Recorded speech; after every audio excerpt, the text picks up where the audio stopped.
નમસ્કાર દર્શક મિત્રો, કચ્છ સમાચાર ન્યૂઝ ચેનલમાં આપનું સ્વાગત છે। તો હવે ચાલો જોઈએ આજના મુખ્ય સમાચાર વિસ્તારથી। 27 માર્ચના વિશ્વ રંગભૂમિ દિવસ નિમિત્તે નટરાજનું પૂજન કરી રંગભૂમિ દિવસની ઉજવણી કરવામાં આવી હતી। આ અવસરે નટરાજ ગણેશ નાટ્ય મંડળ ગ્રુપ દ્વારા ભુજ શહેરના ટાઉન હોલ ખાતે નટરાજને સમર્પિત એક નાટકનું આયોજન કરવામાં આવ્યું હતું।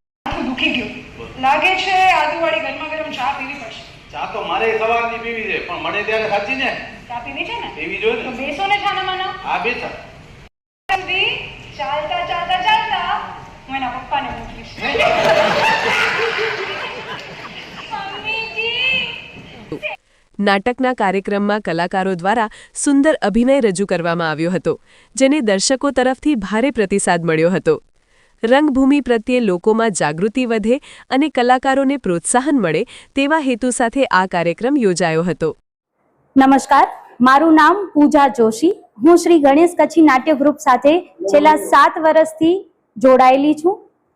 અમે 20 વર્ષથી નાટકના પ્રયોગો કરતા આવ્યા છીએ અને 27 માર્ચ 2026 એટલે આજના દિવસે વિશ્વ રંગભૂમિ દિવસ એક પવિત્ર દિવસ, કલાકારોને પૂજવા યોગ્ય દિવસ, જેથી આ દિવસે અમે લોકો ગુજરાતી નાટકનું મંચન કરવા જઈ રહ્યા છીએ। પ્રેમ, પૈસો અને પરિવાર રંગભૂમિ સાથે વર્ષોથી સંકળાયેલો છું અને આજે વિશ્વ રંગભૂમિ દિવસ એટલે આખી વિશ્વ લેવલે આ દિવસને ઉજવવામાં આવે છે રંગભૂમિના ખાસ દિવસ તરીકે। અને એમાંય મહત્વ કે નટરાજ એ અમારા ગુરુ કહેવાય કે જેનાથી આખી રંગભૂમિની શરૂઆત થઈ।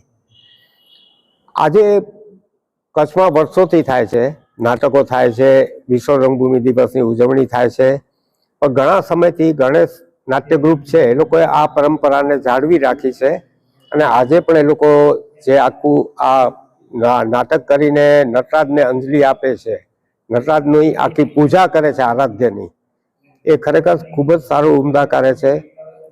અને ખરેખર આજની તારીખમાં નાટક કરવું એ બહુ જ અઘરું છે, કારણ કે દરેક જણે સમયનો ભોગ આપવો પડે છે, આવક તો કંઈ છે જ નહીં, સમજી લો। એટલે દરેક જણ પેશનથી, એમને શોખ છે એટલે ડ્રામા કરે છે, સમયનો ભોગ પણ આપે છે, એની સાથે લોકોનું કામ પણ કરે છે અને એ લોકોને એ રીતે ધગસથી કામ કરતા જોઈને એવું લાગે કે નહીં, નાટકના દિવસો ફરીથી આવશે। એવું નથી કે હવે રંગભૂમિ પૂરી થતી જાય છે, સિરિયલ અને કેટલીક ફિલ્મોથી લોકો કંટાળ્યા છે અને નાટક તરફ વળવા પણ લાગ્યા છે। એટલે આ સારામાં સારો સમય છે કે જેમાં નાટક ઉપર ધ્યાન આપે તો નાટક ખૂબ જ આગળ વધી શકે એમ છે, નાટકની પ્રવૃત્તિ દરેક જગ્યાએ। એટલે ખાસ તો ગણેશ નાટ્ય ગ્રુપને ખૂબ ખૂબ અભિનંદન કે એ લોકોએ આજના દિવસમાં આખો પ્રોગ્રામ ગોઠવ્યો છે, આયોજન કર્યું છે, એ ખૂબ જ સરસ કાર્ય કર્યું છે। થેન્ક્સ। આજનો દિવસ છે, જે રીતે ટાઇટલ છે, શીર્ષક છે, એ રીતે વિશ્વભરના કલાકારો આજે રંગભૂમિનું પૂજન અને રંગભૂમિને યાદ કરી અને સમર્પિત થઈ અને દિવસની ઉજવણી કરે છે। જે રીતે સામાન્ય જનતા માટે દિવાળી કે એના પાછળ પડવો આવે અને જે ઉજવણી હોય, જે ઉત્સાહ હોય, જે ઉમંગ હોય, એ કલાકારો અને કલા સાથે સંલગ્ન તમામ લોકો માટે આજનો દિવસ એ બહુ મહત્વનો છે। કારણ કે માત્ર વિશ્વ રંગભૂમિ દિનની ઉજવણી એટલે માત્ર ઉજવણી કરીને બેસી નથી જવાનું, પણ નટરાજને સમર્પિત થવાની જે ભાવના છે, જે ઉત્કંઠા છે, જે ડેડિકેશન છે, એ આજના દિવસે તમામ કલાકારો જાહેર કરે છે કે અમે જે પણ રંગભૂમિ ઉપર કાર્ય કરશું, જે અમારી કલા દર્શાવશું, એ તમામ પ્રમાણિક રીતે પવિત્રતાથી અને રંગ નટરાજને પૂજન કરીને, એમને સમર્પિત કરીને, એમને ક્યાંય પણ ઘસાય નહીં એમની પ્રતિભા, એ રીતે અમે કામ કરશું એવી આજે પ્રતિજ્ઞા લઈ અને આ વિશ્વ રંગભૂમિની ઉજવણી કરીએ છીએ। મારું નામ ગૌતમ જોશી। આજે વિશ્વ રંગભૂમિ દિવસની ઉજવણી ભુજ ખાતે ગણેશ નાટ્ય મંડળ દ્વારા કરવામાં આવી છે, તો પ્રથમ તો એમને અભિનંદન આપીશ।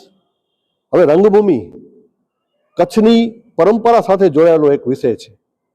આજથી નહીં, 100 વર્ષથી કચ્છમાં રંગભૂમિ છે, પણ 27મી તારીખે 27મી માર્ચના જે ઉજવાય વિશ્વ રંગભૂમિ છે, તો આજના દિવસે જે નટરાજની પૂજા કરવા માટે અને નાટકની ભજવણી કરવા માટે પ્રથમ દિવસે જેને કહેવાય ગણેશ બેસાડવામાં આવે છે। અને ઓમ જોવા જઈએ તો કચ્છની નાટ્ય પરંપરા નવરાત્રિમાં આજે પણ કાયમ છે। કચ્છના ગામડાઓમાં આજે પણ જૂની રંગભૂમિના નાટકો આજે પણ ભજવાય છે। એટલે આ જે કંઈ છે એ નટરાજને સમર્પિત છે અને નટરાજને સમર્પિત કરવા માટે આજે જે સંકલ્પબદ્ધ થાય છે એ વિશ્વ રંગભૂમિ.